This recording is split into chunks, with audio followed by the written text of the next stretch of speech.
This is Mike Kavanaugh with HIVHero.org, providing the latest from the International AIDS Conference in Amsterdam. It is now my distinct honor to introduce you to President Bill Clinton, friend and President of the United States.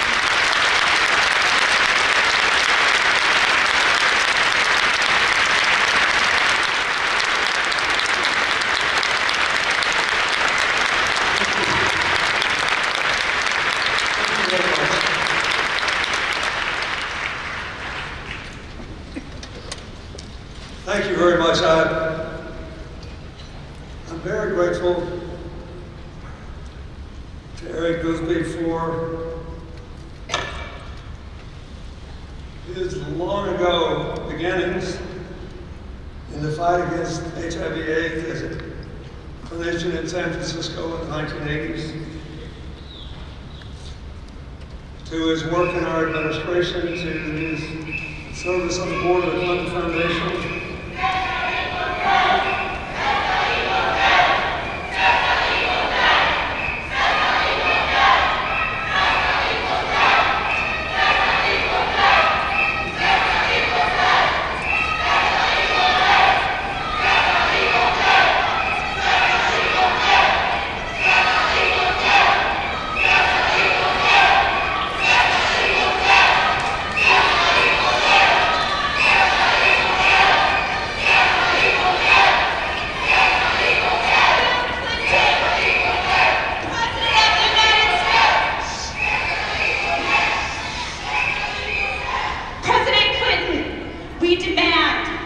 Decriminalization of sex work worldwide and in the United States.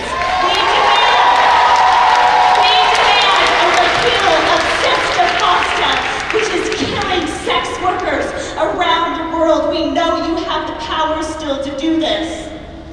As a black trans woman doing this work, fighting for sex workers, we demand safe housing. We demand the repeal of Sesta Fosta. We demand respect. We demand to have 2020 not in San Francisco. We deserve to see our brothers and sisters from all over the world. I'd like you as a president, please do something for us. We know you support sex workers. Please help us. This law is killing us. Sesta Fosta is killing us.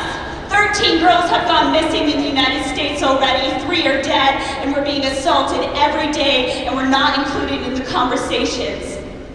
The conference in 2020 should be moved out of the United States, and drug users from around the world join these with sex workers here. This is the man.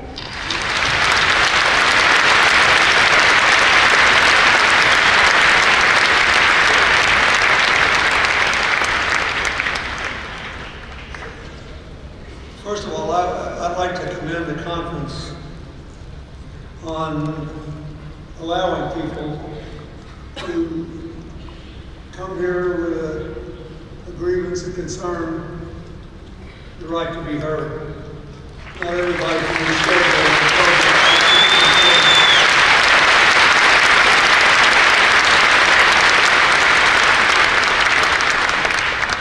So, Dr. Becker, Dr. Rice, and Ryan, thank you for doing that.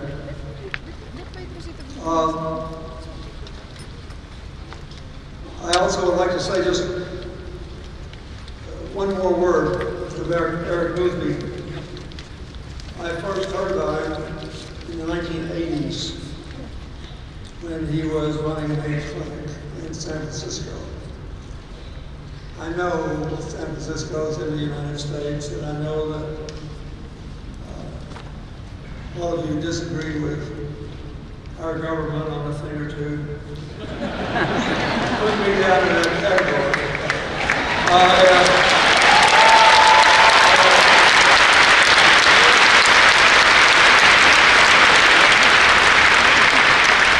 You should also know that for those of us who care about this issue in the United States, it is a sacred place. Many people died, and all the first battles were fought, and they died some more, and I'll never never forget in 1984 when a distinguished American diplomat sneeringly referred to my party as the San Francisco Democrats because we wanted to stop the death. So I think when you get there, you'll be glad they held a conference in San Francisco.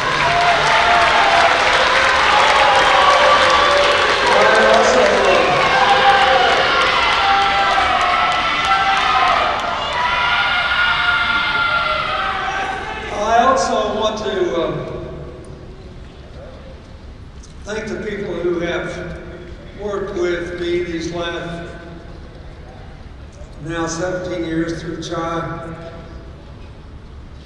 Beginning, as Eric said, with the idea of being planted from Mandela, and I closed the AIDS conference in Barcelona in 2002.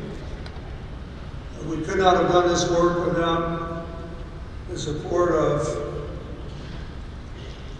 DFID, Unite, the governments of Sweden, Norway, Ireland, the Gates Foundation, Elma, IKEA, Susan Buffett, Elton John, Gavi Alliance, the Global Fund, the World Bank, and so many others.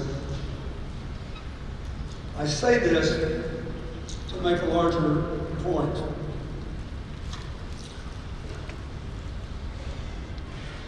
The whole fight against AIDS worldwide and against tuberculosis, the current effort to reconcile the need to deal with non-communicable diseases without abandoning our efforts.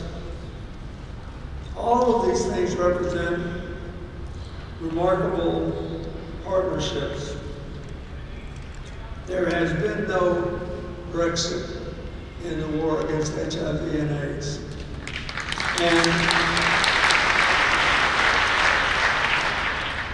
I've got several things I want to say today, both of which will be painfully obvious and which are known to many of you better than to me. But there was an article written just a couple of days ago by Laura Garrett, who generally always reminds us of the dark side of this struggle we're in. It made me want to just say this. The most important thing I have to say is, through a combination of complacency in some places and outright hostility to global multinational cooperative efforts in others, there is a serious risk that many people will say, let's quit doing this, or let's ease off, or let's go spend time on non-communicable diseases, or any other, I can think of 10 other reasons. There is always a reason to abandon or reduce your efforts in a cause in which you have been involved, in which total victory has not been achieved. That would be calamitous. As all of you know, there's been a significant, statistically significant anyway, increase in the number of new infections which are resistant to dolutegravir and lowest cost medicines. So what are we supposed to do? Well, the same principles which drove down the price of first-line AIDS drugs will drive down the next group if you get the volume up and you do all the work that has been done. So if you don't remember anything else I say, don't let anybody get complacent. Don't let anybody think that we don't have to continue to increase our efforts. Don't let anybody believe that the only way to deal with non-communicable diseases in difficult settings is to cut back on what we're doing with HIV/AIDS and with tuberculosis in particular. This is just something that we have to face. I realized I talked to 2 people on the plane coming here who were working on the plane. And they said, "Where are you going?" "Why are you going to Amsterdam?" I said, "I'm going to Amsterdam." He said, "Thank God, all the people we live around are good worrying about, including people who are in at-risk populations. Try to think of something you can say."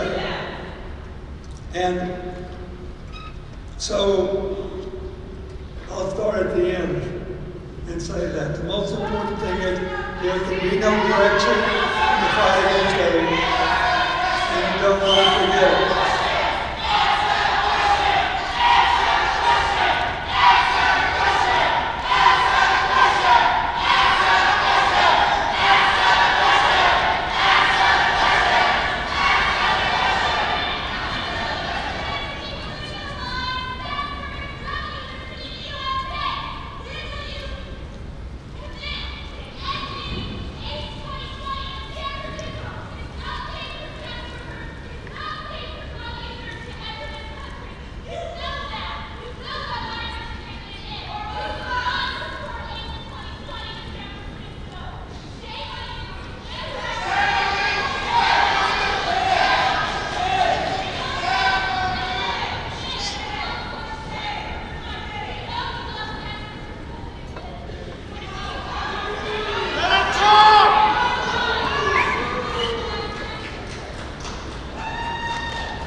Explained to me that under the rules of this meeting, you would be given a couple of minutes at the beginning to protest, and I would celebrate it, and I agree with that.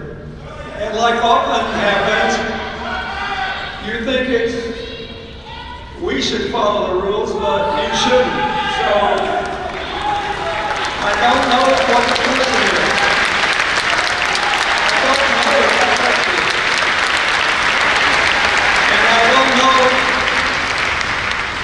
But all I can do is, you've made an assertion here, which I have no reason to disbelieve, but I don't know.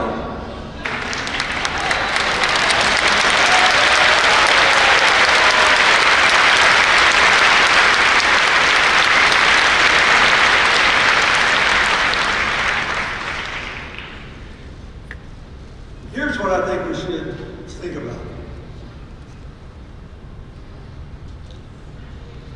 I'm going to try to give you all your time back, so I just cut off the first part of the speech.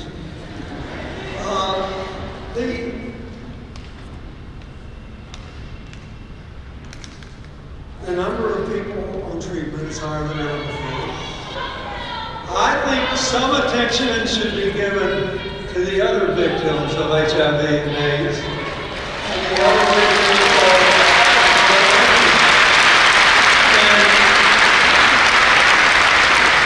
I've already explained I am not in a decision-making process here. I will, if you will send me a note, tell me what you want me to look into, I will. I don't know what you're saying, and I can't give this whole convention over to this. I'm sorry, I don't know. Believe me, I wish I knew everything. And the older I get, the more I wish it, and the more I realize it is not ever going to happen. Let's give them a hand. Thank them for taking the time.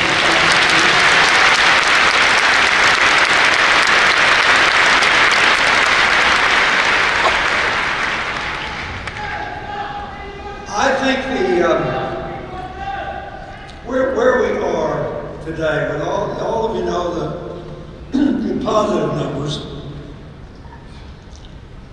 And I think that we all know there are serious efforts being made to meet the UNAIDS targets, the 1999 targets, the 2015 WHO recommendations. The majority of the countries are going forward with test and treat policies. But the recently announced results in Eswatini, the country formerly known as Swaziland, basically give us a glimpse of why we should be optimistic and why we should be sober of what we're up against. It has the highest HIV burden in the world now, at 26%. We started working there at CHI several years ago, and in 2011, when we received funding from the Dutch Postcode Lottery's Dream Fund, we realized we had a long way to go. But the Minister of Health has set up an ambitious agenda, and we all got after it. Now, what do we know now? We know that there's still more we can do. Thanks to the partnership we have with AIDS Fund, the country committed to overcome the gaps in the system, to eliminate barriers to reaching everyone who needed treatment and testing. We put together a consortium called MaxArt, combining global and local networks of people living with HIV and research institutions and NGOs. In the first 3 years, more than double the number of people being tested, almost double the number of people on ART, and reduce the loss to follow-up ratio of clients by about a third. The government then, with the support of partners on the ground, in the next couple of years, had managed to reduce the rate of new infections by 44%. Now, when you get numbers like that,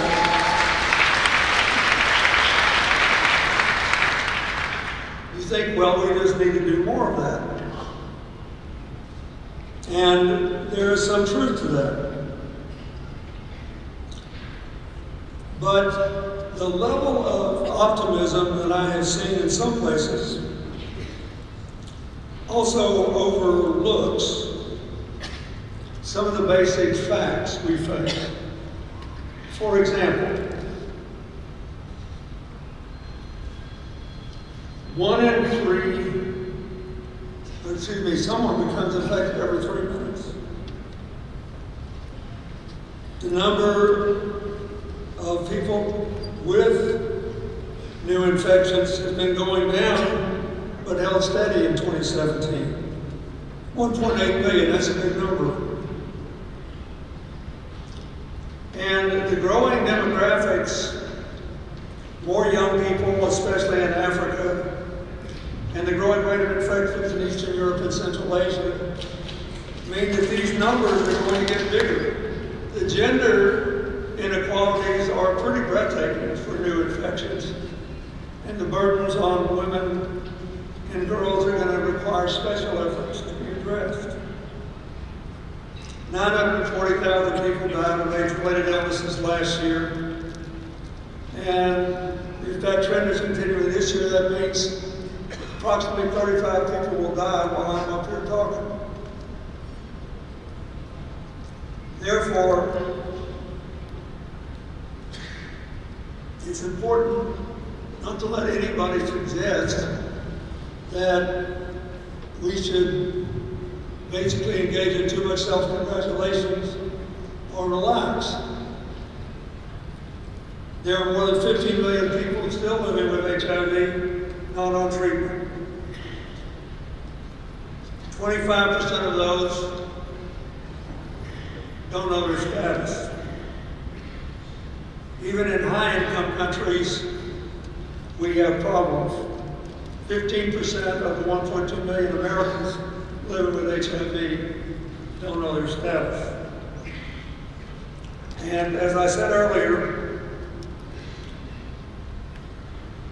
there are new strands appearing all the time in this malicious, devilishly clever virus resistant to the remarkable progress that has been made in cutting the price and increasing the volume and availability of dolutegravir. So, what are we going to do? First, we need to test more, treat more, and deploy more prevention strategies. And scale up what we know is working. There are still too many young people, especially, not being reached. There's still too many people who aren't using the best data to target their efforts and to monitor results. We at CHI have done a lot of work trying to get the right technology out there, but a lot needs still to be done. Second, we have to continue our efforts to reduce the level of mortality, to increase viral suppression, to use better regimens for young children who still don't have access. I'm very grateful that the agreement was reached between CHI and dolutegravir to make this medicine available for $75 a year with fewer side effects. I'm very grateful that Unitate helped us to do a partnership with Beef Healthcare to speed the development of pediatric formulations. And I'm very grateful that, thanks to DFID, MedAccess, Unitate, we made an agreement with Holden to expand access to viral load pricing at lower cost, to expanding access to this critical testing. We got to do all these things. But we also have to take the things that are working now and make them universal.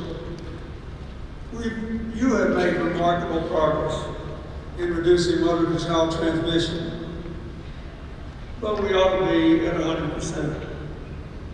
And as the people who spoke here a few minutes ago reminded us, there are still areas of this challenge that aren't really being addressed.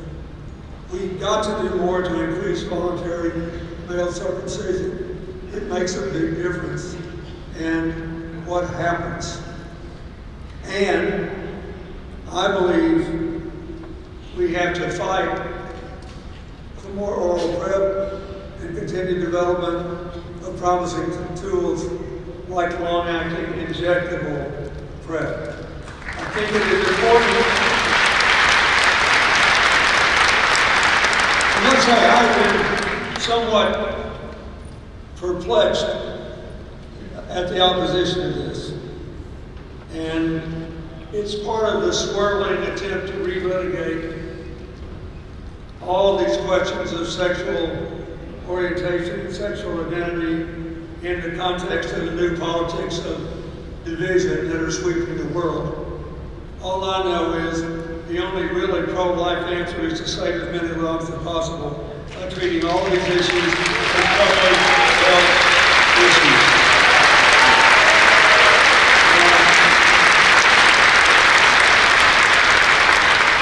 So, we have given a lot of thought to the importance of being steadfast, opposing discriminatory policies that will take us back, like those recently in East Africa that make it harder for the LGBTQ communities to access prevention testing and treatment. We got to protect the activists who are out there putting their necks on the line to do this.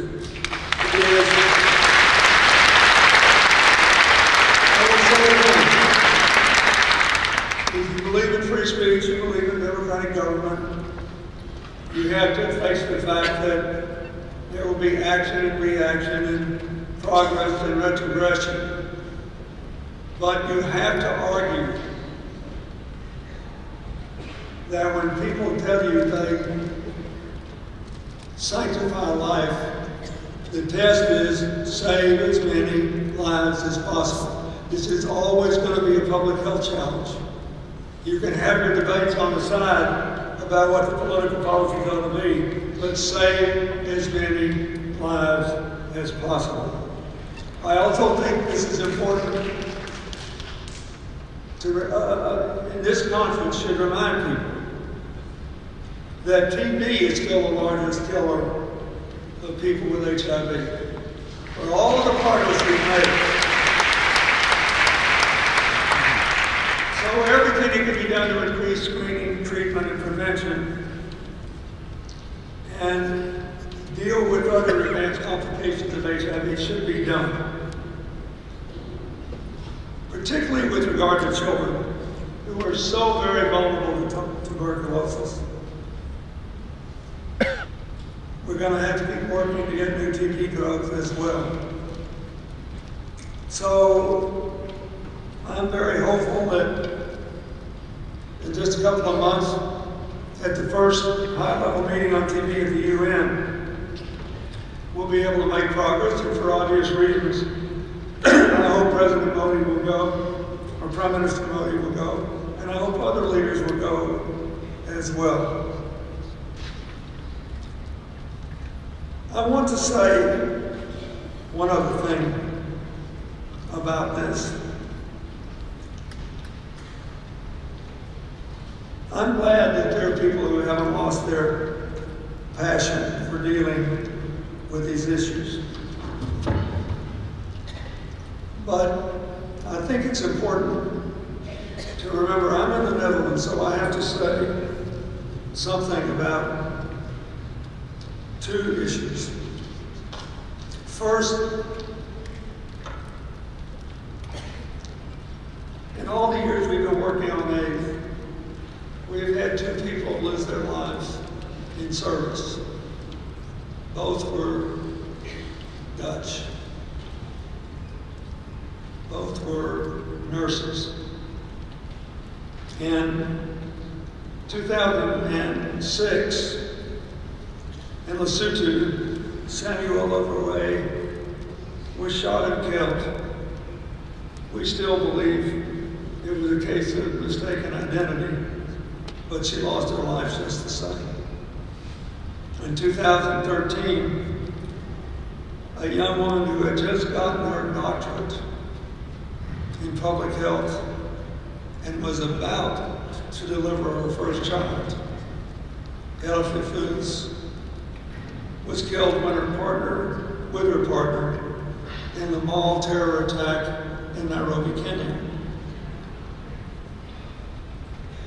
I think it's important, as we argue vociferously about what the way forward is to remember at the core that people who do this work are motivated and often prepared to make extraordinary sacrifices by the desire to save lives. I was so glad on the way in that someone gave me a remembrance of the continued honoring of the memory of Young, his partner, Dr. Van Tonderen, and the people who were killed on that flight 4 years ago on their way to Melbourne. I also want to say a final word of thanks to the Dutch Postcode Lottery. The Dutch can be very proud. It is now the third largest donor to non-governmental causes in the world.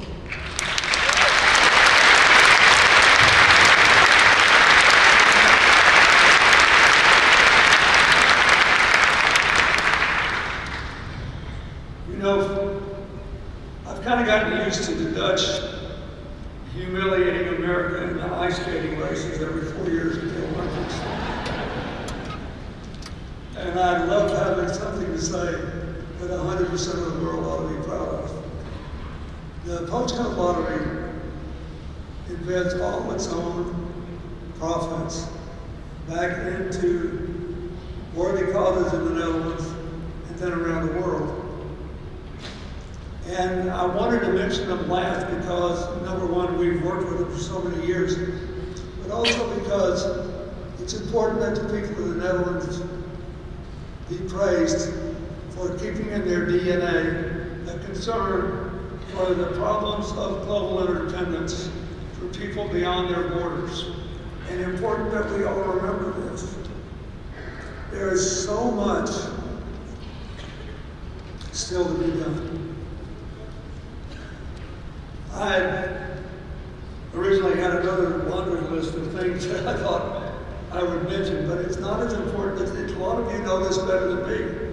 The thing I'm most worried about is that there are too many people in too many places who are so comfortable they think the battle is over where they live. And so there's not enough testing and not enough basic public health preventions. Even in the wealthiest settings, people think it's over. There are too many young people who are not used to living with the imminent threat of death, so they think it's over. There is political debate all over the world today, spawning out of this tribal separatism that seems to have captured the imagination of so many people, that they think, you know, well, we got to cut this because we got to give our people a tax cut, or we got to do this, that, and the other thing. So let's just get rid of all this funding, or at least back off, or certainly don't give them any more money. And then there are people who honestly believe that we have to deal with non-communicable diseases, which we do. And when we were rebuilding the health system with Partners in Health, and then Dr. Paul Farmer is here, who's also on the child board, we built a hospital in Rwanda after the genocide. It had the first cancer center in Central Africa. We're all for that. But if you think, anyone, that we can possibly bring the developing world to where we want it to be by abandoning the fight against HIV and AIDS and the collateral struggle against tuberculosis, you need to think again. Because the virus does mutate. There is no Brexit option that does not end badly for real people in these developing countries. And maybe in the developed world as well. I know it's hard to believe today, but it's almost certain, maybe not in my lifetime, but a good vaccine and a cure will be developed. The developments in the human genome endeavor are exposing all kinds of possibilities. We may really learn how to change our bodies so they can deal with it in an autoimmune way, but we're not there yet. We have got to hold the line. And I promise you that if we do what some people want to do and walk away from this and cut back on this, the chances of a return to epidemic proportions that with breathtakingly negative consequences, the chances of that are big enough that it can derail any number of other health, economic, and social objectives in nation after nation after nation, and leave a littered landscape that the people who asked for it to be done will not have to live with the consequences of. I'm pleading with you, if you don't remember anything else I say, remember this. The easiest thing in the world to do when people are subject to distraction, they're torn up and upset, they're divided, they're fighting, and there are legitimate claims on our money and our time and our attention, it's just to ease up. And the consequences could be calamitous. If for no other reason than the simple biology of the way this virus has worked its way into our collective lives and taken so many of them. It's something you can't walk away from. So, I'll give you the example. It's not in my notes. One of the first things I did after what was for me a heartbreaking election in 2016, within 48 hours, I called President George W. Bush. And I asked him, I told him, I said, the best thing you did was PEPFAR. And they will come after you.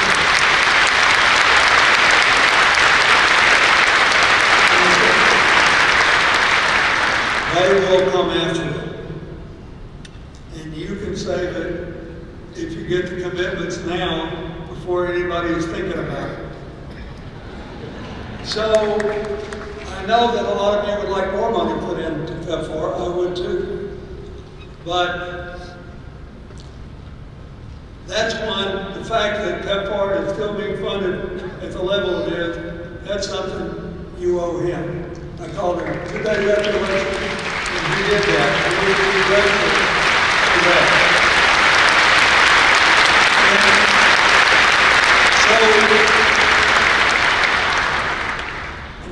We have to remember that there are still millions of people like that around the world with different political orientations, different religious convictions, who still want this to be treated with the care, the love, the determination, and the fierce response it deserves. So for all of you who have helped Chai, and we have lots of people from Chai here, I'm very proud of all of them. For all of you who have done what you're doing now, the number one takeaway has got to be that we now know how to virtually solve a number of the problems. We can keep this thing at bay for an almost unlimited amount of time if we're prepared to spend the money, time, effort to do it. We can survive and continue to reduce deaths and continue to enhance lives until the day when we find a cure or a vaccine. But there can be no Brexit. It's not just about money and jobs. This is about life and death. I always think of the International AIDS Conference as a celebration of possibility. And I think every one of you are in the possibility business. Just a little over a week ago, in South Africa, they celebrated what would have been Mandela's 100th birthday. After we both got out of office, started working on AIDS and a number of other things together, I used to try to be with him around his birthday every year. And they are all memorable parts of my life. I still miss him all the time. But I keep these little nuggets with me. So one day I was talking to him and I said, you know, I know you're a great man and all, but you're also a very shrewd politician. And it was very true for you not only to invite your retailers to your inauguration, but to put the leaders of the political parties who kept you in prison 27 years in your government. But come on, it's just the two of us. Tell me the truth. And this was when there was a studied effort to run me out of town in Washington when I asked him this question. So I said, tell me the truth. Now, when they let you out and you were walking to freedom, didn't you hate them all over again? He said, yeah, briefly. I did. It's great when you're out of office, you can say whatever you want. He still did, but he said, I realized if I still hated him, when I got in the car and drove out the gate, I would still be their prisoners. I wanted to be free, and so I let him go. And he said,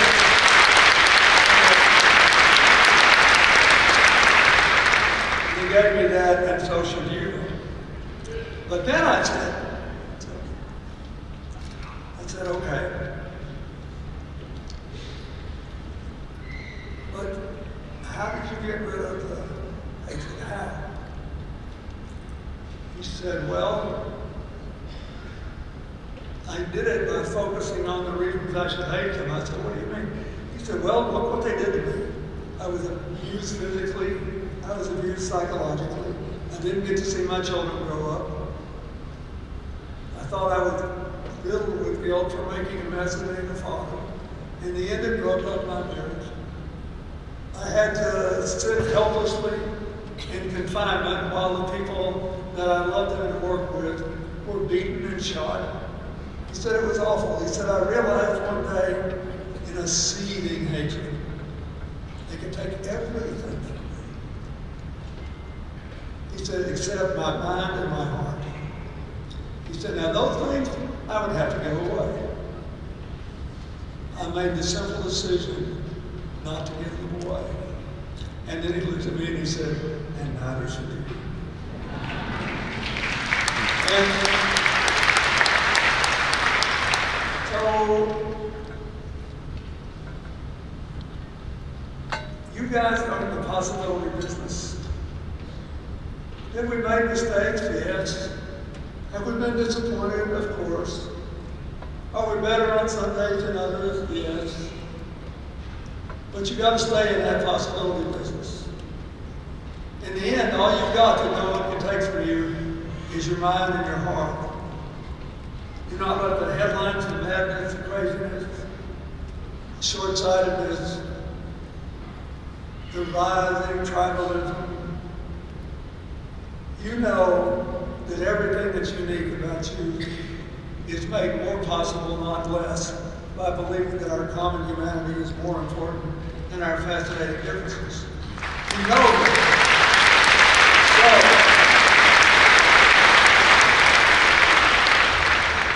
however you can, to whatever extent you can, remind the people back home, wherever it is, that we can't walk away from this. There is no Brexit option that is not calamitous in dealing with HIV and AIDS. And when you get tired, think how tired Mandela must have been by year 11. And think how by hanging on, he lived to walk free, to live to be 95.